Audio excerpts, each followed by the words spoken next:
Today we start with the theorem of Hahn-Banach theorem and general formulation. Let X is a linear space over field R or C, and we have a polynorm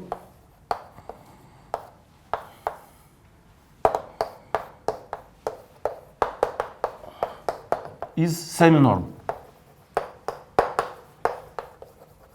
Semi-norm. And again, also let X0 is a non-trivial subspace.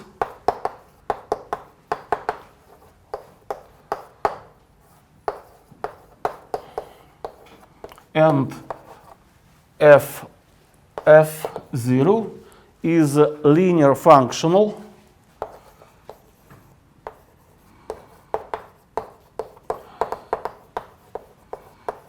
on X0 such that for any X from this subspace,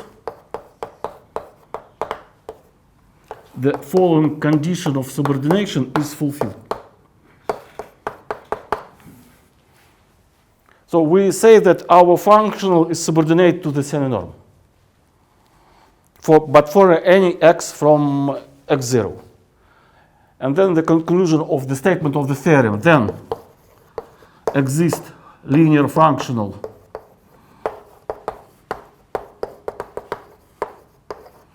f on X on whole space, such that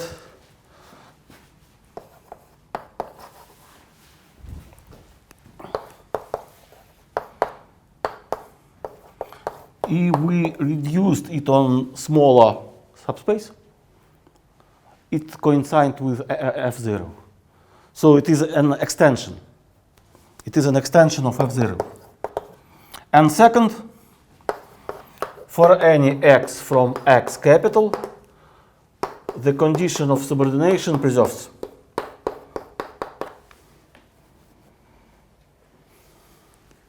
So we can extend the subordinate functionals. Okay, yeah? So it's more general formulation, but we will only, for us, for our, it will be more interesting the case of norm space. So formulation for norm space. So formulation for norm space, we prove this situation.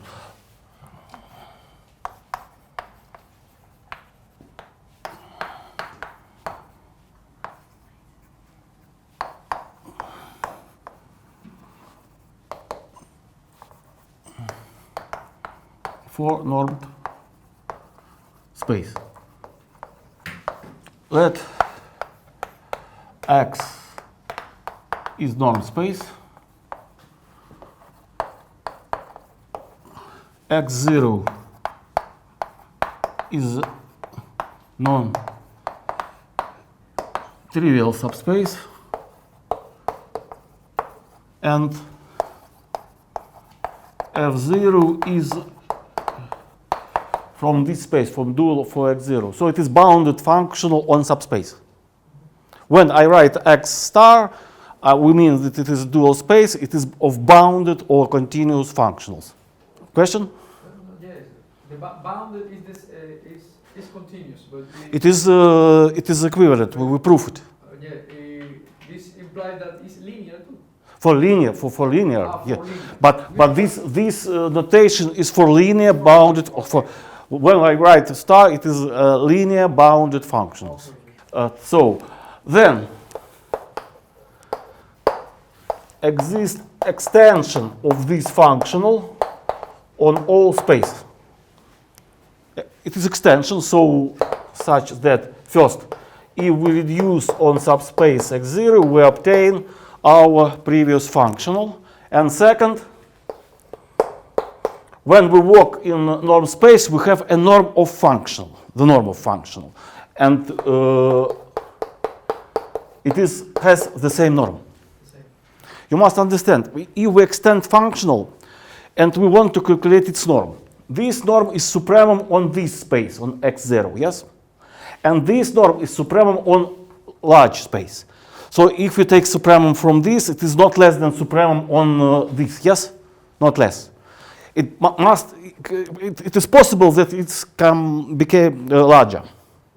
But Hahn-Banach theorem claims us that there is extension without logic norm. Without logic norm. But I show how, you see, the first theorem, we have no norm. We have only linear subspace and some semi-norm on this, and subordination for this. How we can go from this theorem to this theorem? It is easy. Take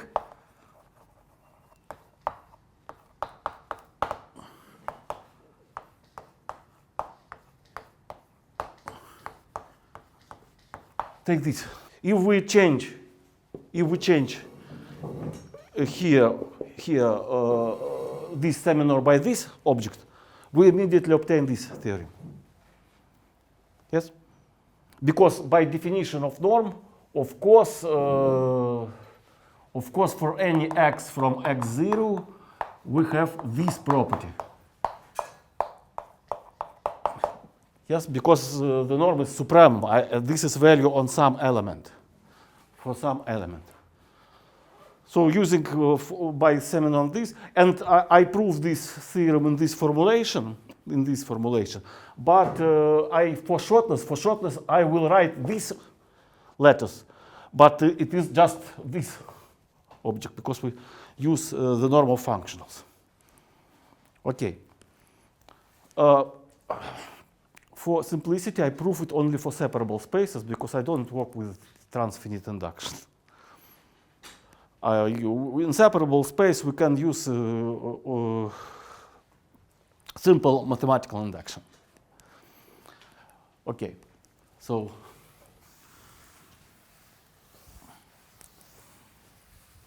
but it is correct in non-separable space situation too, in any norm space. At sub remark, one I take non-trivial subspace. If this subspace is trivial, it is or zero subspace or whole space X. It is evident. Because if x0 is zero subspace, the f0 is just only zero functional. No, this norm is zero. If we want to preserve the norm, so this functional again have zero norm, so it is zero. Only one continuation. And it is trivial, zero functional. If we have functional if x0 is whole space X, we need not to construct any extension. We have just a functional on whole space. So the most interesting things happens in a non-trivial situation. So proof for separable space.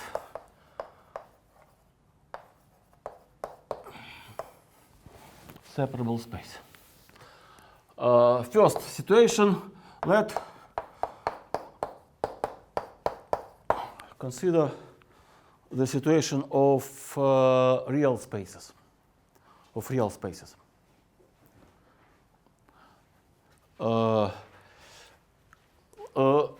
Because x0 is non-trivial, so exists x1 which is not from x0.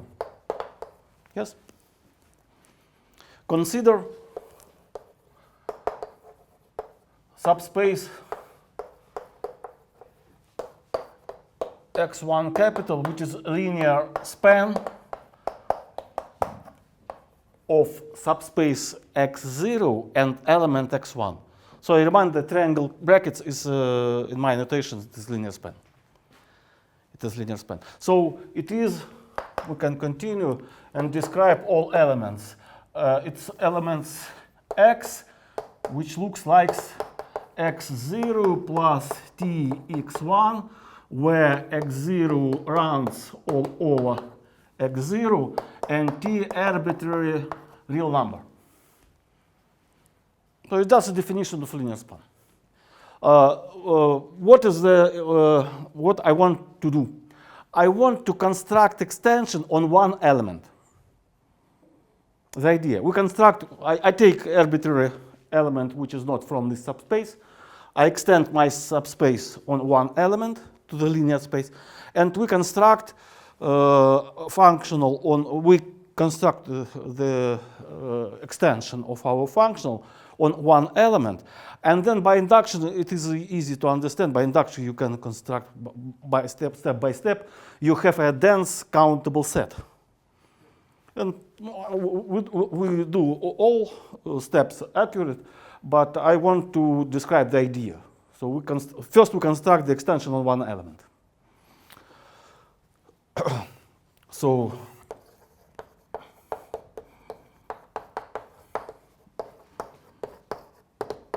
we want to construct linear functional, yes? So because it is linear, and it is an extension, so on x0 it must coincide with f0, so it is f0 on x0, plus it is linear, so it is this linear combination. But we know that the value of functional on element is just a number, something number, by definition of functional. So it is alpha from R. So we obtain this. What we construct? We construct the extension of our functional on subspace, on larger subspace. What we need to do? We need this. This we have, it is by our constructions, by definition. But we need to check this. And this we obtain if we choose alpha in a proper way. So to obtain this, we need to work with this. We can't take arbitrary alpha. We must take alpha in correct way, in way we have to do in order to obtain what we want. So let's do it. Let x prime, x double prime, arbitrary elements from x0.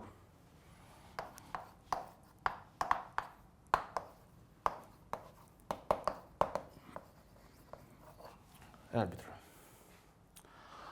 We know that fx prime plus f0, f0 x double prime equal to f0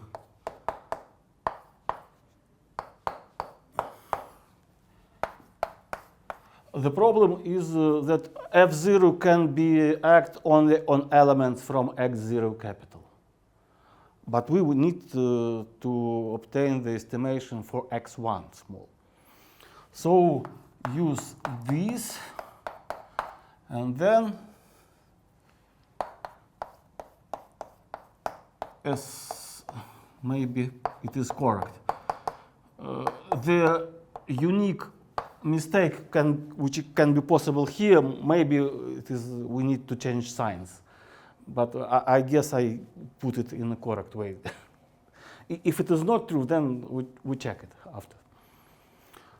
I add and subtract the same element, and I use the sum property of semi-norm property of triangle inequality. So for these two elements, so it is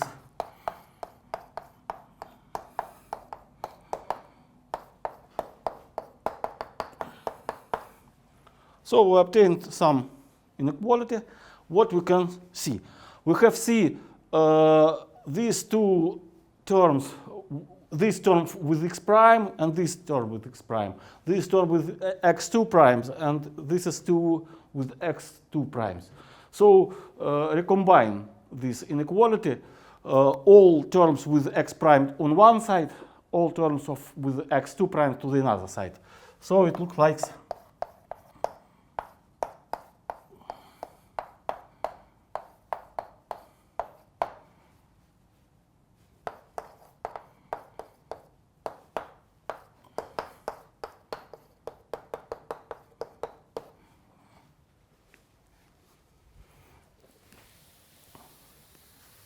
And I want to emphasize that this inequality is true for any x and x prime, yes? For any.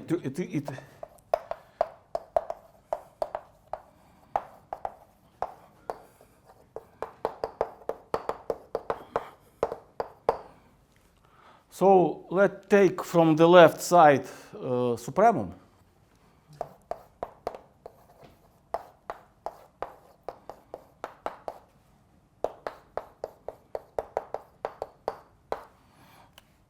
The sup all over. Yeah? The first term of the inequality is f0, x prime. Oh, yes. So this. Thank you. Thank you. And this is one number, and B is the infimum all over elements from x0, from subspace, of the left side, of the right side.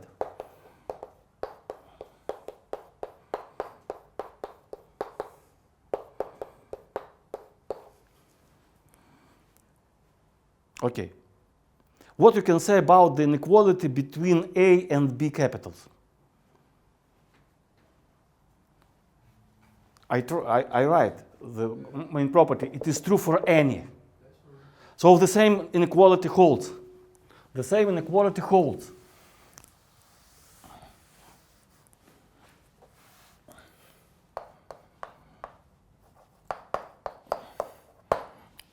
So take alpha such that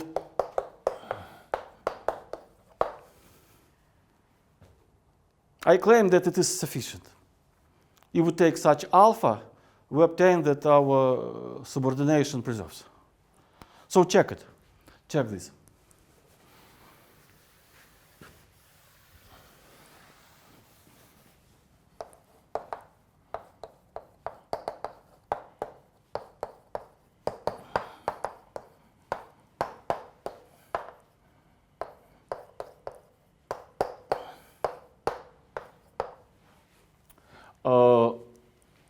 Let T is positive. I remind you, we work just on real subspaces. We work on real subspaces. So take T is positive. If T is positive, then we can put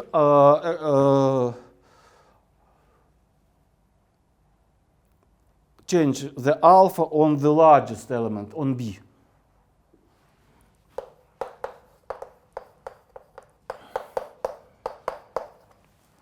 Yes? Because this inequality between alpha and B capital, and T is positive. And T is infimum. And if we take this formula for B and put instead of x2 prime some concrete element from x0. What happens in this situation? I change x2 prime on concrete element from x0. B is infimum, but with concrete x2 prime, it can be larger, yeah? So put here, change x2 prime on x0 over T. Concrete element. So we immediately obtain the continuation of inequalities.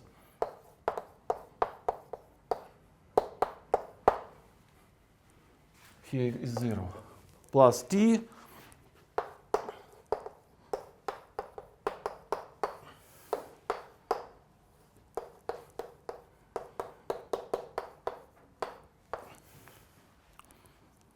and look attentively on this, what happens.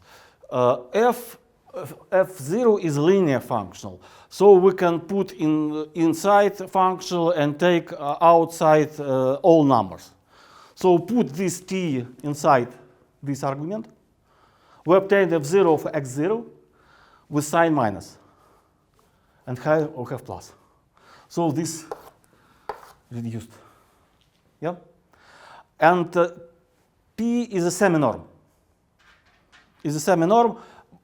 We can put inside and take outside the positive numbers. T is positive. t is positive. So put this t inside this, and we obtain that it is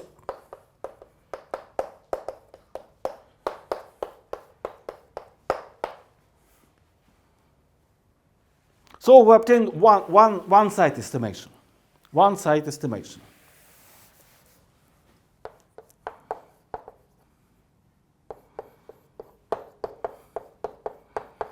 For all elements from our subspace.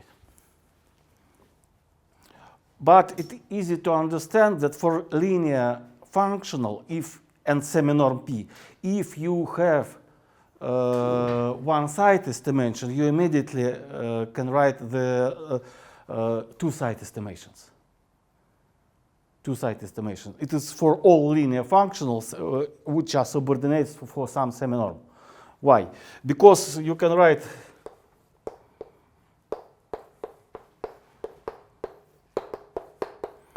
it is linear function.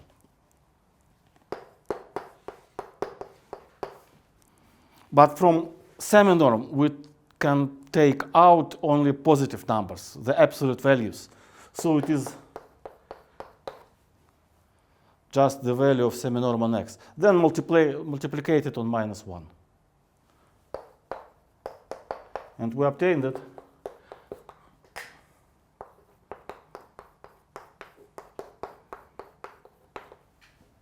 so we have this estimation and these estimations.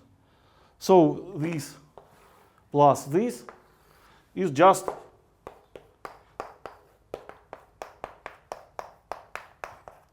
this.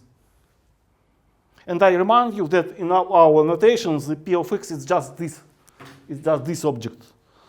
And we immediately obtain that the norm of functional f1 equals to a norm of f0.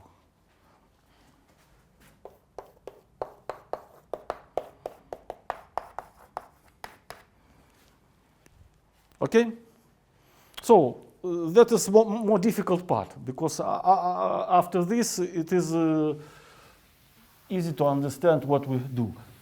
By definition of separability of the space, what we have? Yes, we have a dense subset, countable. And in norm space it's countable.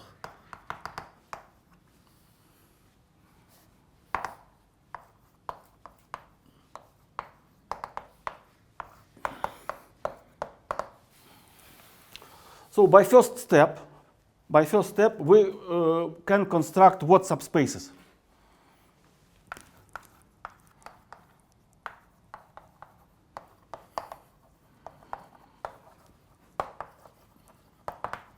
The chain of subspaces.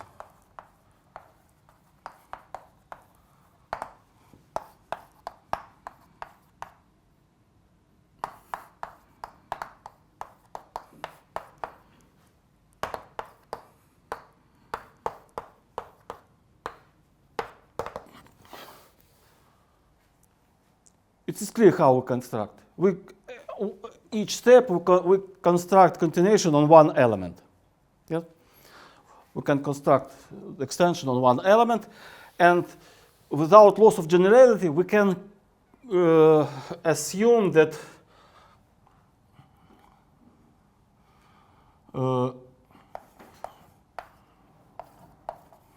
without loss of generality. Without loss of generality.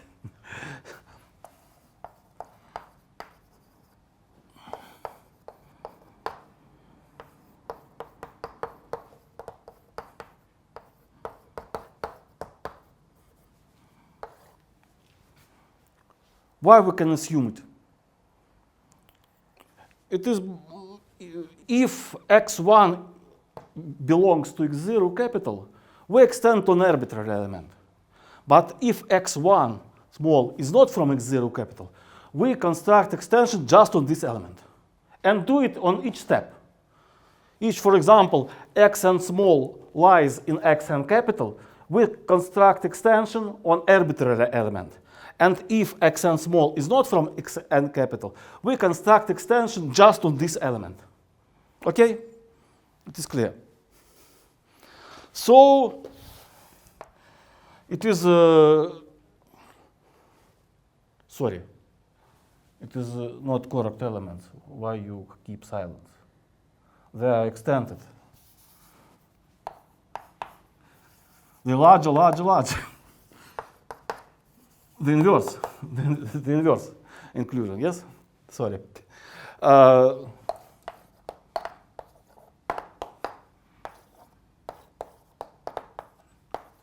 By definition of set operations, the limit of xn, it is just is a union of these sets. It is, but it is may not coincide with x. For example, imagine that xn, it is a subspace of polynomials of degree less than n or equal. And x capital is a continuous function. So then x infinity is just union of all polynomials, but x capital, if we take a continuous function, it is not, maybe not polynomial. But we have this property. Yeah? By this assumption, we immediately obtain this property. It is dense. It is dense. Can we construct one functional on this element? Construct our functional, the extension on. We have here functional f0. Here we construct functional f1. Here we construct fn, f2, and fn, and etc. Yeah? We construct functional on these subspaces. Which property? For any n, the norm is preserved. Yes? Can we obtain functional f infinity on x infinity? Define. How we can do it? Approximate by sequence. By limit procedure. I just write the formula. We can write f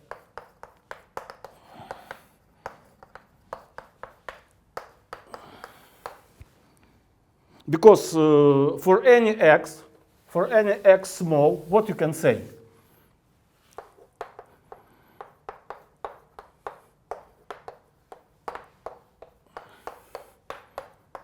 Yes? And then we, by this limit, your number n larger, so it is a moment that f infinity of x is just fn0 of x. It is sufficient. Yes? And any extensions are coincident on this element. Any extension is coincident on our element. Okay.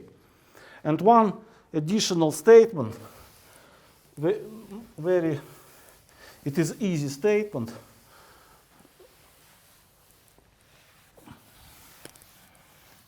And we use it not only just now, but in other situations. This is right, yes? Auxiliary statement. Let x, y norm spaces, and y is Banach space.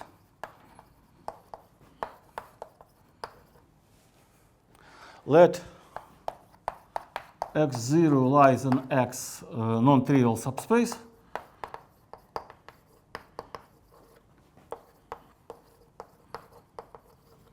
and A is a bounded linear operator from x0 to y. Then there exists, that's A0. Then there exists unique boundary extension. Unique.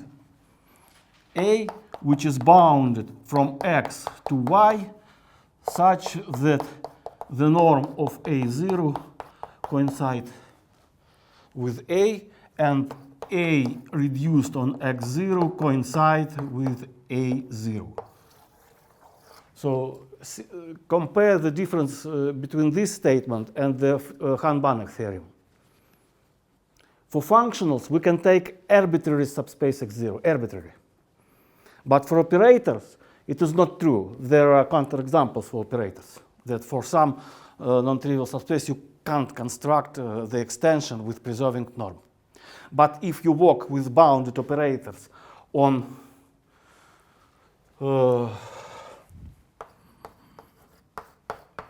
the main, I forget, it is dense. From dense subspace, by continuation, you can extend your operator. The construction is easy.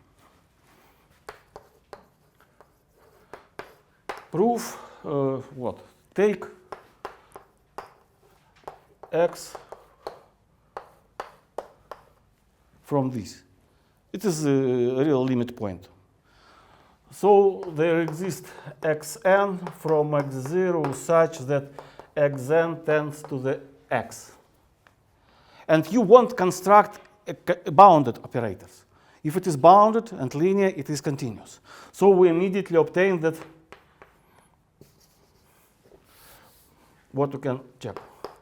A0xn minus A0xn. What you can say about this? The sequence of It's going to be a Cauchy sequence.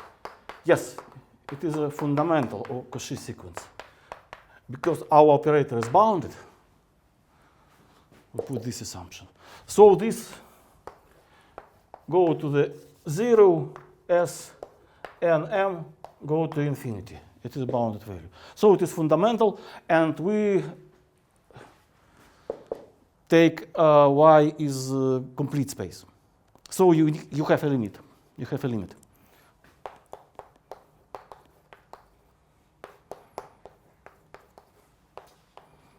What you can say about this limit? A0 is linear operator. Limit preserves linear operations. So it depends linearly on x. So define it as AX. It is easy to check that this construction is correct. Because incorrectness can arise in what place? This sequence is not unique. If you take xn prime, which tends to x2,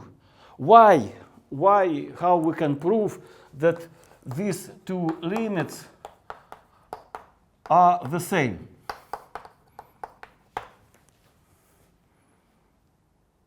The standard method, which in Russian calls method гребенки, расчески.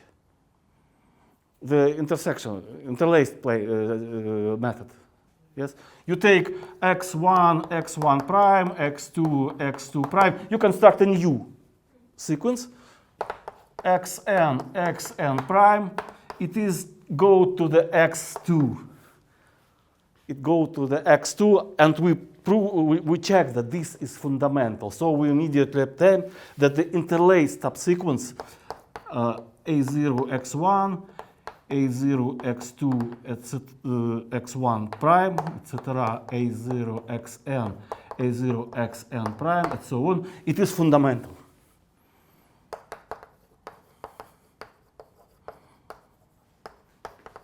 So it is have the unique limit, of course. So the limit is the same. Limit is the same. Why the norm the same? Norm is the same because the norm is a continuous function.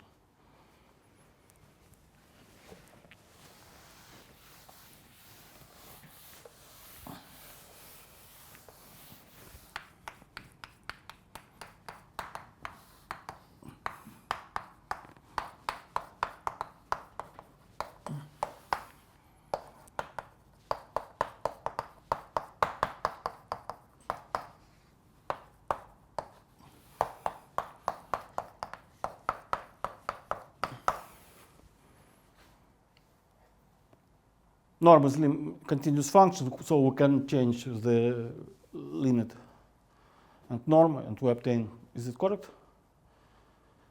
Oh, yes. And immediately obtain that the norm of A is not larger than norm of A0, but it can be less because it is extension on x0 it is coincide with, because A is coincide with A0, so the norm are the same. So come back to our construction for functionals. What we have? We have f infinity on x infinity, and we know that x infinity coincide with x, and we know that the norm of f infinity coincide with f0. So use this auxiliary statement, and we immediately obtain that we have extension on all x.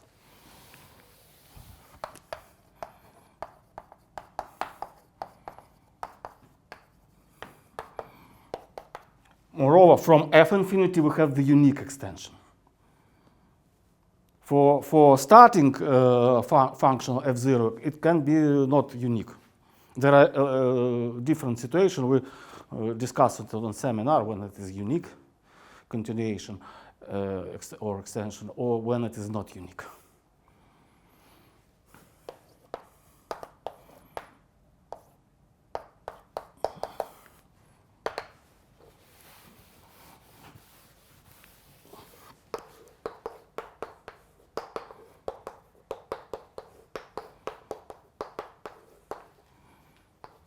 And the norm are the same.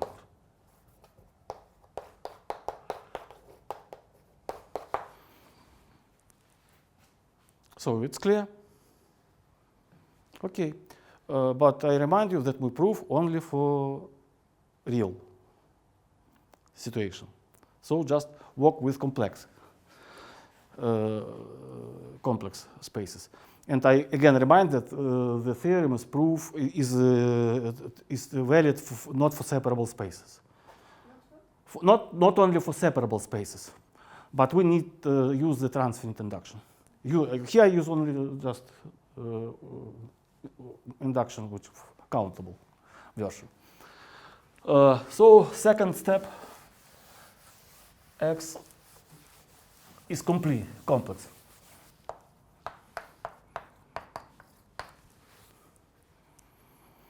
We take some procedures from linear algebra. What we have?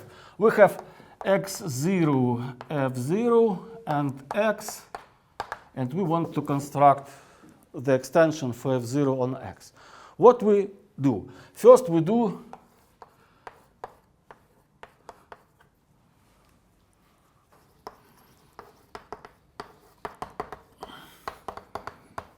so what is this procedure? We take all elements from x, but we allow to multiplicate it only on real coefficients. Sounds correct. Yeah. Yes? Oh, good. Good. And we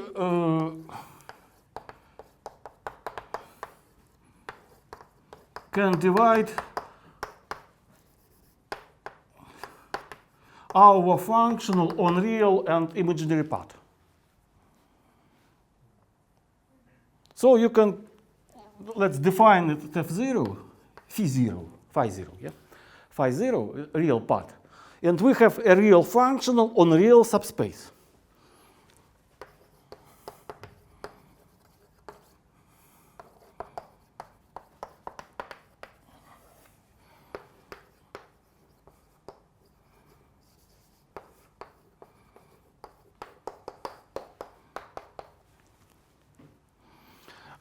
By first step, what we can construct?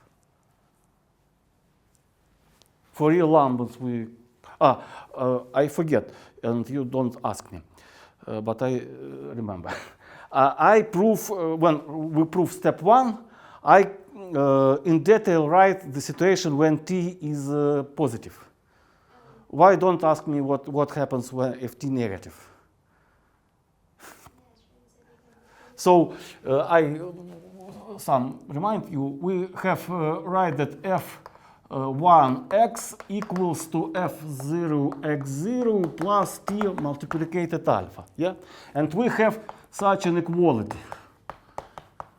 And if t positive, we change alpha on b.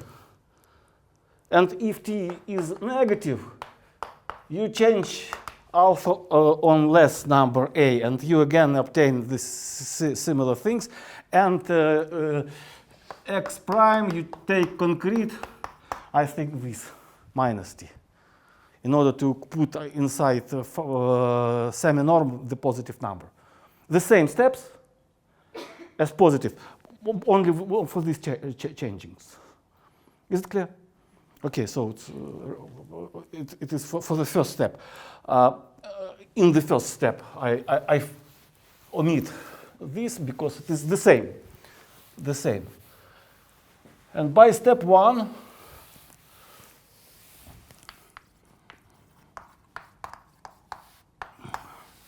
we can, there exists extension phi on xr, on the realification of x, such that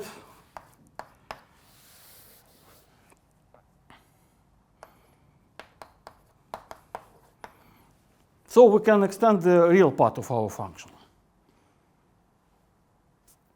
And we know that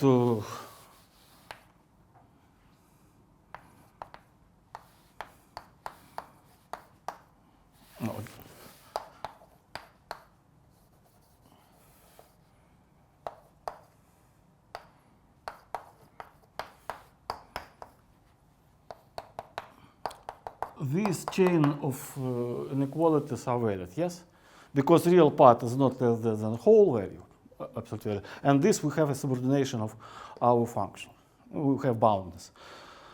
So it is sufficient to construct to reconstruct the whole functional by its real part, and to check that by this reconstruction that this inequality will be valid. Yes. How we can reconstruct? It is a curious thing, but linear functional can be reconstructed only by its real or by its imaginary part. Why? For example, take this. F, we want to construct linear function. Yes, it is looks like real part plus imaginary part. Then act by this function on this element. I remind that realification constructed in a strange way. We take all elements from X, but or X0, but allow to multiplicate only on the real numbers. So if X lies in XR, then IX is lie in XR2. So we can use this functional on this element. But f is linear functional. We want to reconstruct the linear functional. So by linearity, it is this function. So it is coincide with a, I, f, I, x minus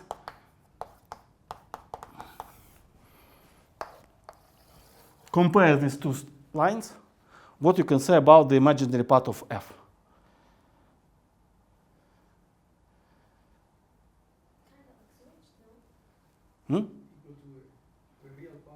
Oh, it is, sorry.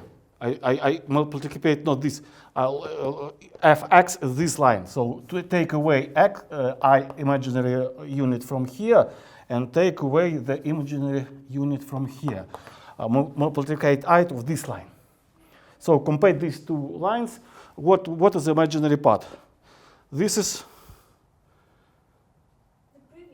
the previous is not correct, yes? Or not correct? Oh, I see. This line and this line. Yes? We must check, compare this line and this line. So I see that it is, this is imaginary, yes? It is the same. This is imaginary path. So this is coincide with this.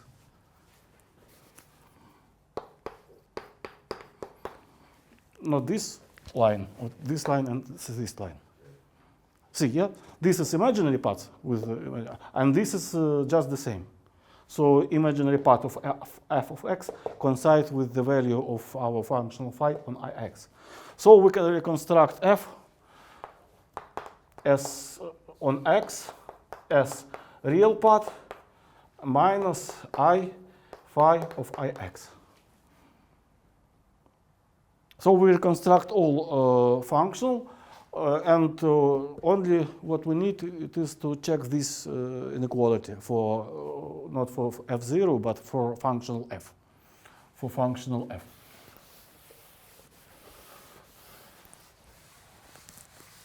Because we add the imaginary part, absolute value can be larger than we need.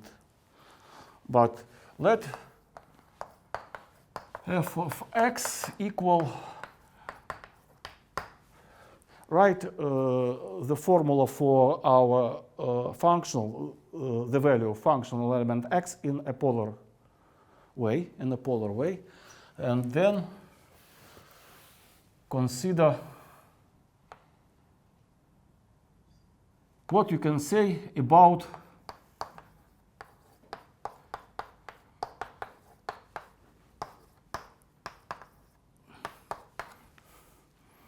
some method of rotation. We rotate our element on angle minus theta. What you can say about this value? This is by linearity, but then multiplicate this on this. What you obtain? R. It is real. It is real. So this is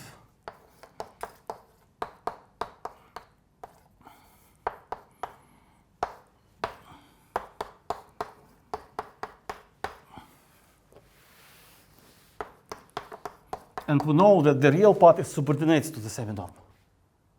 But this is equals to this.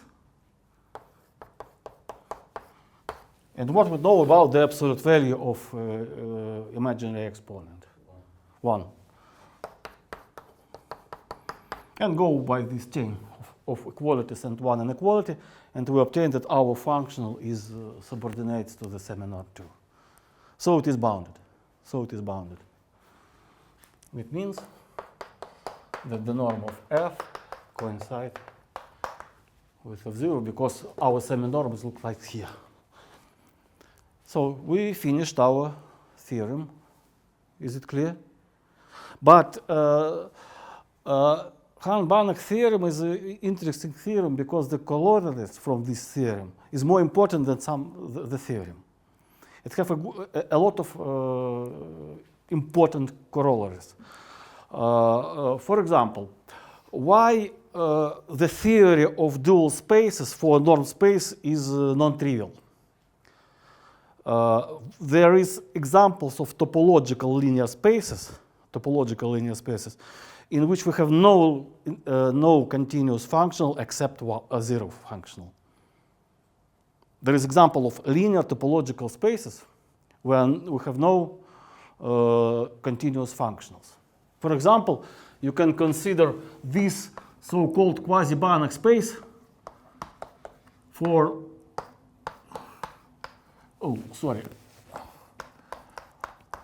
for this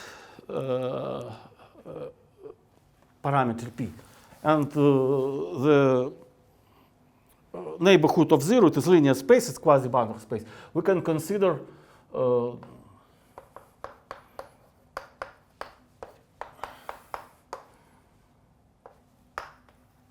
such function f which get us the neighborhood of zero, and we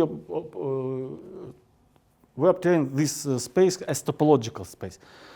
The task, not home, but for interesting. There are no continuous functional here except zero. So the theory of dual space for this is empty because we have no functionals. Sorry, but how is the topology defined in this case? This is neighborhood. I write. This is neighborhood. This is all function. Okay, so it's with topology.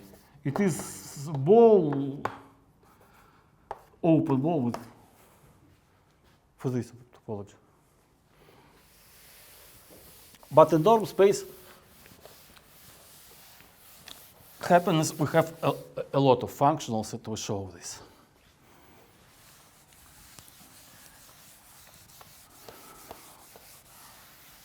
So corollary 1. Let X is normed space, non-trivial situation, it is not zero space. Then,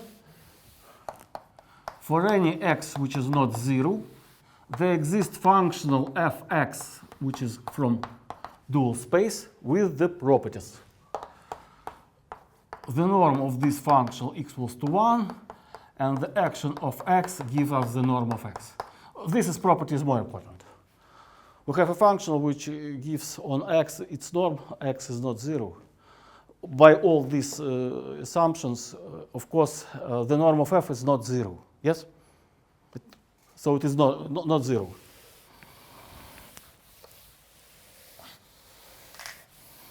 So it is not 0 function. Proof.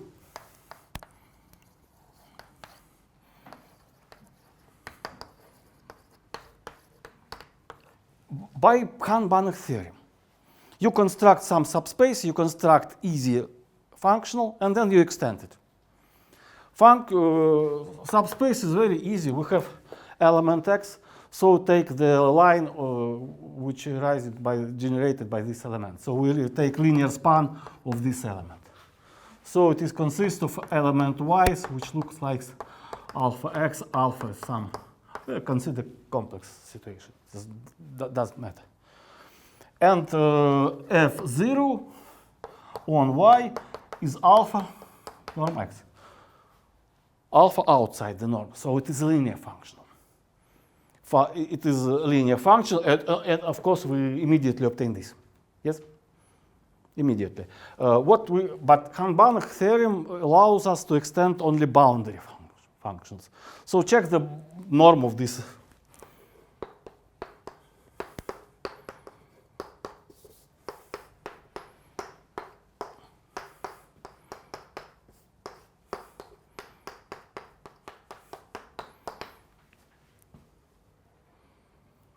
Obvious. It's very simple. It's functional on one-dimensional space. Functional one-dimensional space. So the norm of this element of this function is 1. By Hahn-Banach theorem, construct this extension.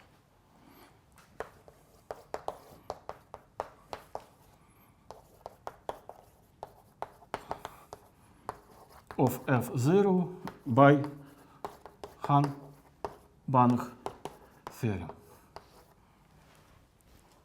We don't know how it act on another element, but we have a property of preserving of norm, yes, and we have this situation because it's an extension. Okay, so we have non-zero functions in any norm space. We have non-zero bounded functions. The second question: how many these non-trivial functions? Corollary 2 says us that we have many functionals. And what let x as norm? Of course, it's non-zero, non-trivial situation, non-zero space. Then, for any xy, which is from our space, such that x not coincide with y, there exists functional f from x star such that norm of f equals to 1. That's important, but what more important, we have this property. We can distinguish two different elements by functionals. So we can use so-called weak topologies, Hausdorff topologies. If you want to use topological language, it means that weak topology, later we consider something, approach to the weak and star weak topologies. In topological language, it's named that weak topology is Hausdorff. Two elements can be distinguished.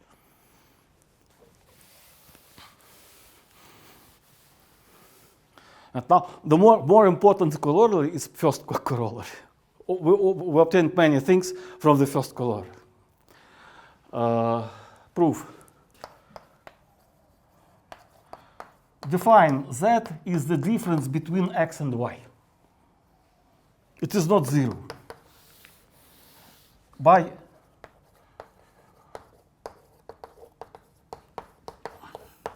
By first corollary, we have a functional f sub z constructed by this element with the property the norm of this functional is 1, and fz on z gives us the norm of z, which is not 0, because z is not 0 element. But by the linearity of our function, it is just the difference of these values. So go by this chain, we see fz of x minus fz of y is not 0. That's all. So we have sufficient number of functionals. Corollary 3, but if we want to, before the formulation of third corollary, I give some additional constructions. What we have? We have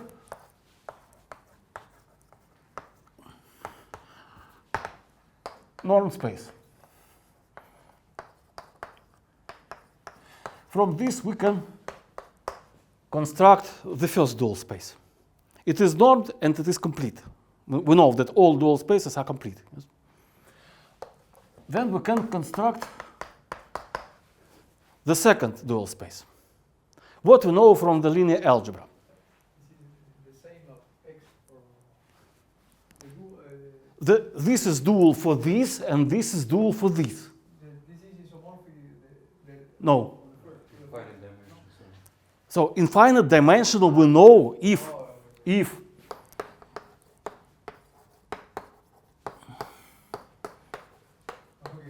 then we have that so-called canonical isomorphism. I will write what is it, but canonical.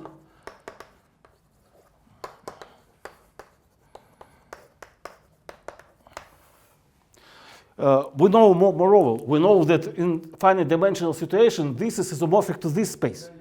But the construction of this isomorphism depends on the choosing of the basis.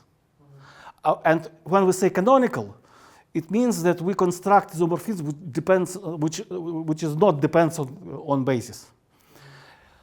But if is infinite, we can construct only canonical embedding.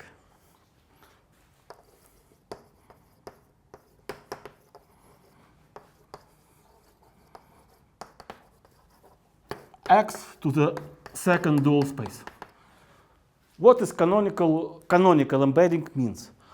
I take X from here, let's assume, here lives X small, here lives F small, here lives F capital.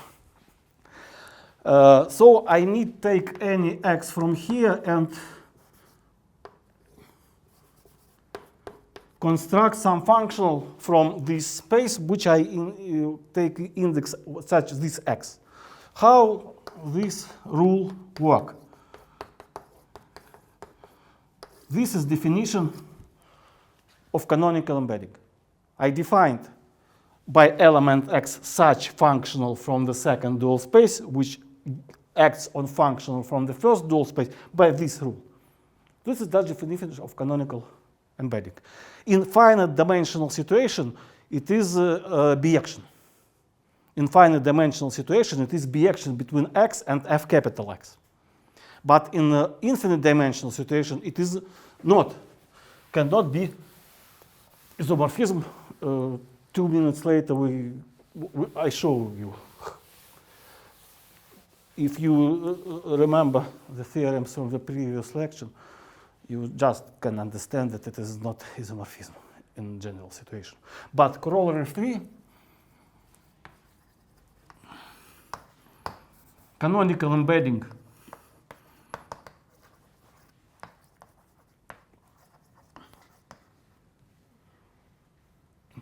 double D or not? 1D? Double D. So it is here is mistake, yes. Canonical embedding X to second dual space is isometry.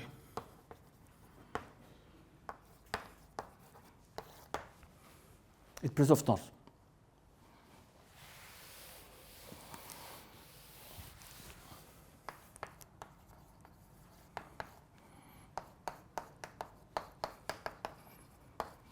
By definition,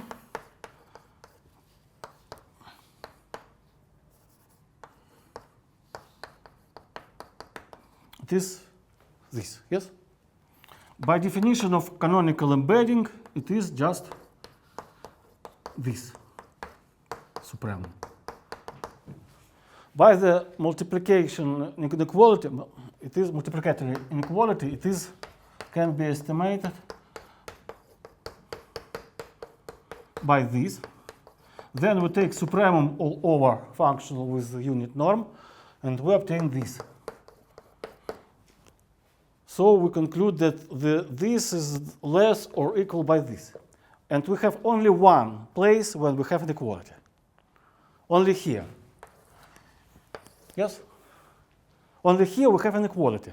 Other steps are equalities. But remind the first corollary, what we have. By first corollary, there exists functional fx with unit norm, and this functional acts on x as the norm of x. So by this property it lies here, and by this property it changes this inequality to equality. Just this function take this inequality to equality for this. For this. So for equality for fx. Is it clear? Good. And now definition.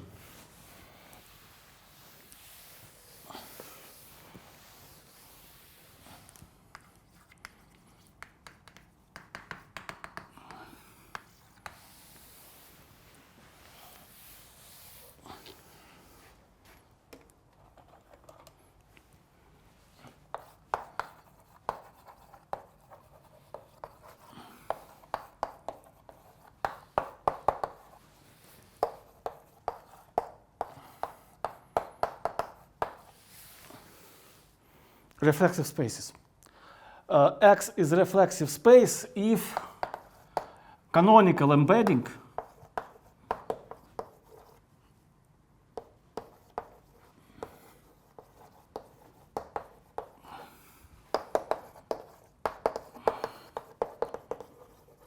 is reaction. Sufficient say surreaction because we show in third corollary that it preserves norms. It is partial isometry. Partial isometry is, of course, is injection, because to zero must go only zero element. And if it is additional surreaction, then we immediately obtain that the canonical embedding is bijection, then this space is reflexive. Example of reflexive spaces. All finite dimensional spaces are reflexive. Not reflexive. We prove this. Yes? And we prove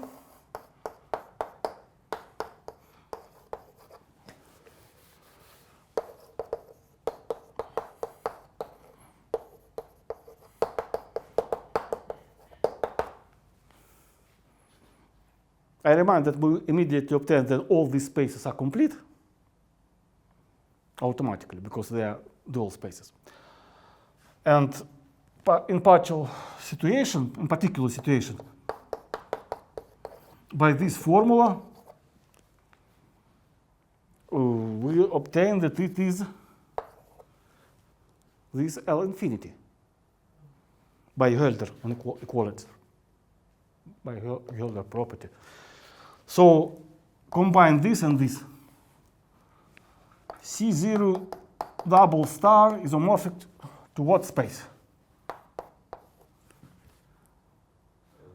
L infinity, which is include C0 but not coincide with C0. C0 is a sequences which tends to the zero, and L infinity is all bounded. So it is not reflexive. This is an example of not reflexive situation. And I want to emphasize that definition is bijection only by canonical embedding. Then later, the mathematicians construct some examples of norm space when the space X is isometrically isomorphic to double dual, but not for canonical isomorphism. So it is not reflexive.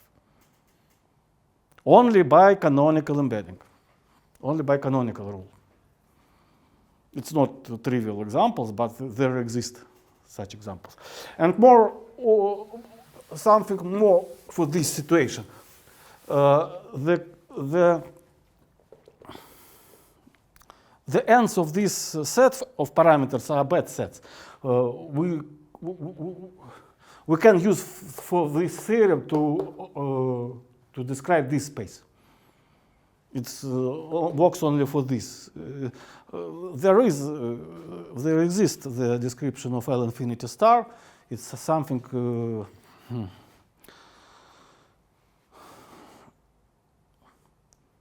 Additive functions, additive measures on L infinity.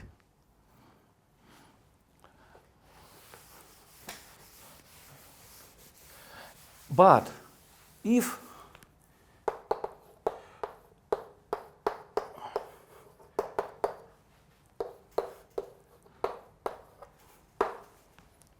we take away the left side of this area for parameters and take this, then Q again from this. And we know that functional looks like this sum. We prove it. But can you say me who acts on who? X on Y or Y on X? It's dual. So for these parameters, spaces are reflexive. For these parameters, LP2 star, we can use this theorem again and take the dual, the second star here and the first star here. We can, because the area for parameters allow us to use this theorem again. So for this,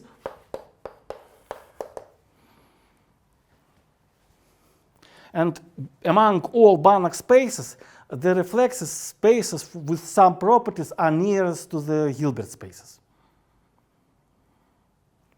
So it is for some geometrical properties are more good than arbitrary Banach space.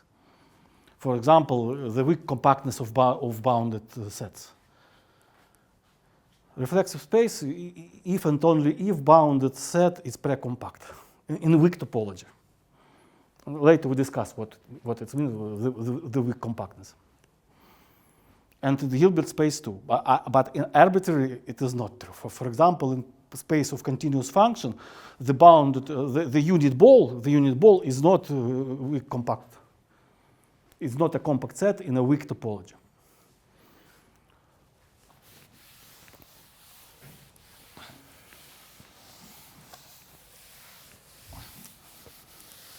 And fourth corollary, we have time, yes? Yes.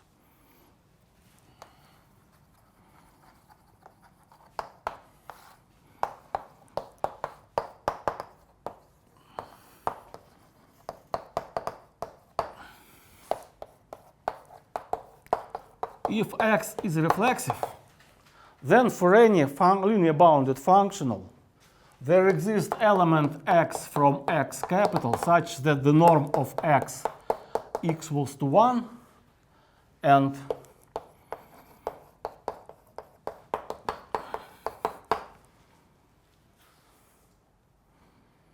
so what you can say about the norm of functional in a reflexive space? It is attained on some element. It is a maximum. It is not supremum, it is maximum.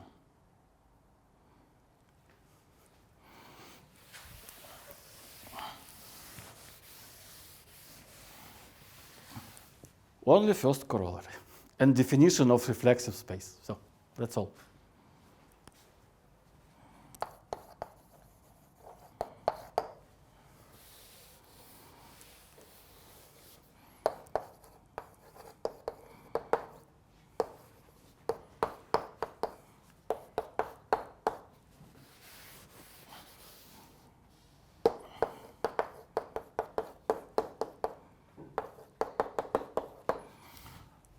We use first corollary, but not for x, but for x star, for dual space. For any f from this space, function is not zero, what exists? So only repeat the formulation of the first corollary. With there exists f from this space. The norm of this function is 1. And f on f small gives us the norm of f. But space is reflexive. We have one-to-one correspondence with x. So it is just a functional which generates by some element x, by definition of reflexive space, canonical mechanics. So this is just f acting on x. That's all. That's all. You see. So, and now I show one of application of Hahn-Banach theorem. I maybe continue on seminar on the following lecture. But we have description for this. We have description for this. I don't write precisely. And we have this. Yes? But we have an examples, another important space, the space of continuous functions. I consider only on interval, but it is possible to write it on some complex bounded states. Just I write the answer, and you say me what is the right side, or try to say what is the right side. Is it? Yes, with some normalization. Who knows what is the function of bounded variations? No. You? Space of functions of bounded variation, or functions of bounded variations. Bounded. I just write something preliminaries. Let f defined on AB.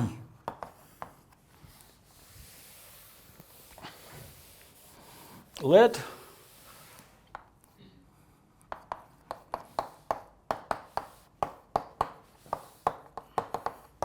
it is subdivision of interval AB. Subdivision.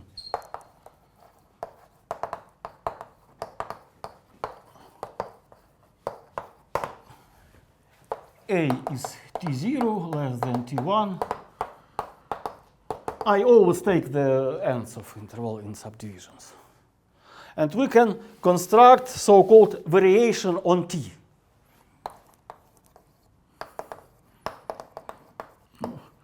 By T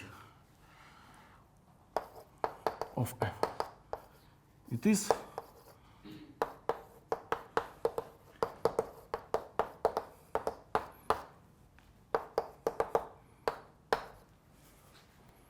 is such sum. It's sum of small oscillations. You divide the interval on subintervals and you summarizing all small oscillations. So it is variation by this subdivision. And then you take the supremum for all subdivisions.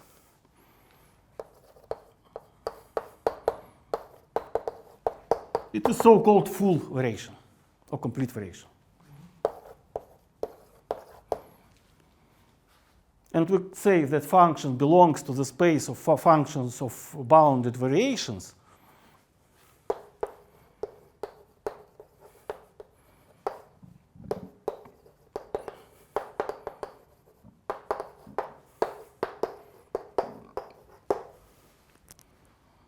If its variation, full variation is bounded. For example, all monotonic functions have bounded variations. Because by monotonicity, all these subtractions have the same sign. So it is all positive or all negative. And in this sum, reduced all except first term and the last term. If function is monotonical or such, then its variation equals fb minus fa at absolute value. Another example, f function f is from C0, C1, have continuous derivative. It is, of course, have bounded variations. It's easy to understand. I put away this, and I do this here. Tk minus 1, tk minus tk minus 1. And we know that functions have a continuous derivative. What happens with this term, with this factor, if we make the little subdivision, smallest subdivisions? It have a limit to what?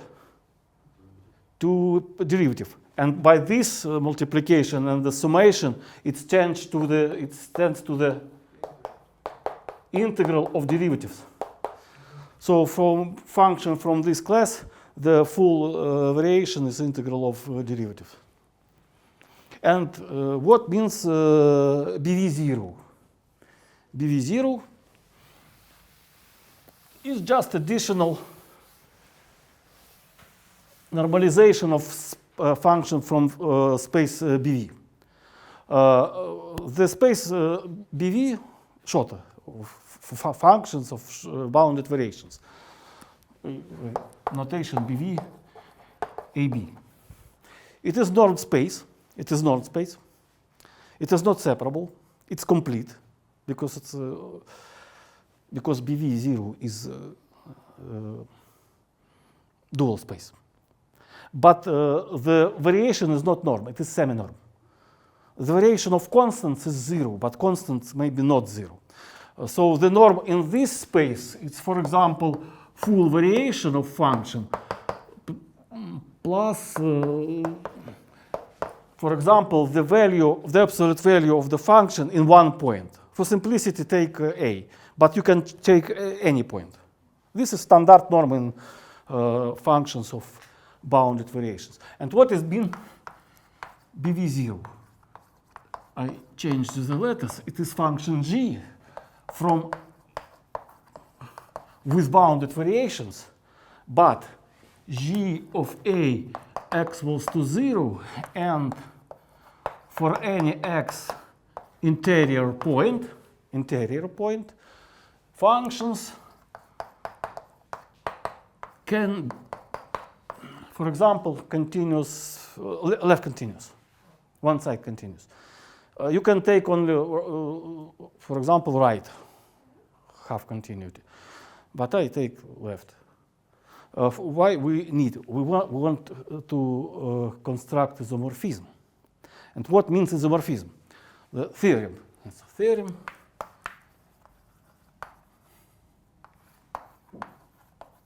The dual space to the space.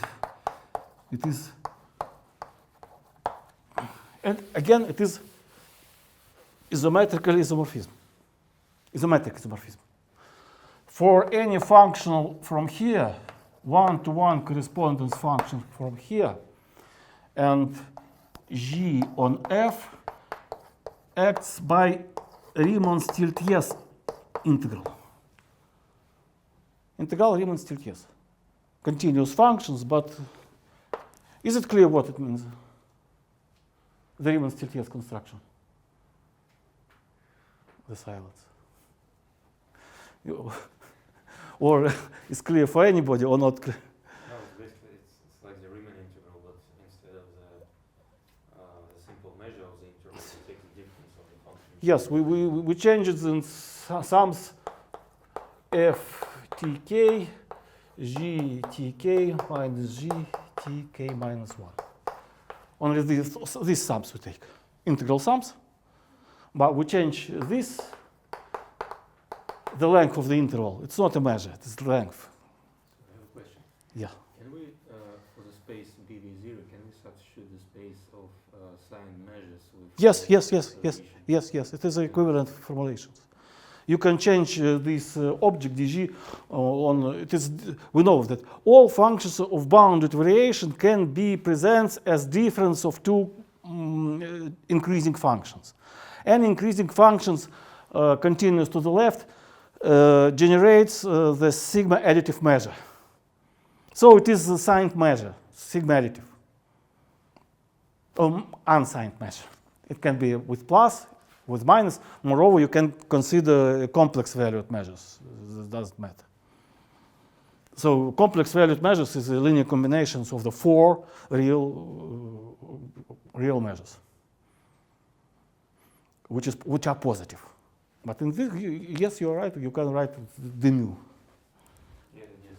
You can change this by this, but the measure unsigned generates by element G. So on subintervals, you can. This is definition of this measure, and by this choosing, it is on these subintervals, it is sigma additive. And then you construct the extension by Corollaries theorem on all measurable sets, Okay. Why we need this? Because we want because we want here isomorphism. To construct any functional, it is sufficient to take only function of bounded variations. But we have no isomorphism because it's very simple examples. For example, take T0 from AB and construct this functional. The value in point. The value of the function in the point. Of course, it is linear functional. How we can represent it in the integral way? With what? With the help of which function? We see that in this summation, in this sum, all terms left to the T0. Yes, we have T0, we have A, B, and we have subdivisions. Maybe T0 is not good because A is T0. So let's T star. Let's T star and T star. By what function G? We see that all terms left to the T0 are reduced. So our function G is a constant left to the T star. And by this rule, it is 0. And it is constant right. Yes, because we have no terms here. No. So it must be constant right to the T star. But this coefficient is 1. So when we go through T star, because with neighbors Tk from left to the right, we have a jump on 1. But this function and this function, two functions, gives us the same functional. Is it clear? And we want to construct one-to-one correspondence. So we take it's one side continuous, because any monotonic function have not finite or countable numbers of points of discontinuity, and these points of discontinuity of the first type. Yes, of the first pass, it jumps. And in these points, you can take function one side continuous. Define as, for example, left continuous. And it is easy to prove that if f is continuous, it doesn't change the integral. The choosing of left or right continuity do not change the integral for continuous function. And the finish of the formulation, the norm of functional coincide with the norm of function g in BV0. And variation in BV0 is a norm. It is just norm of function g in this space. Because variation is 0 only on constants. But by this assumption, we take away all non-zero constants. In BV0, there are not non-zero constants.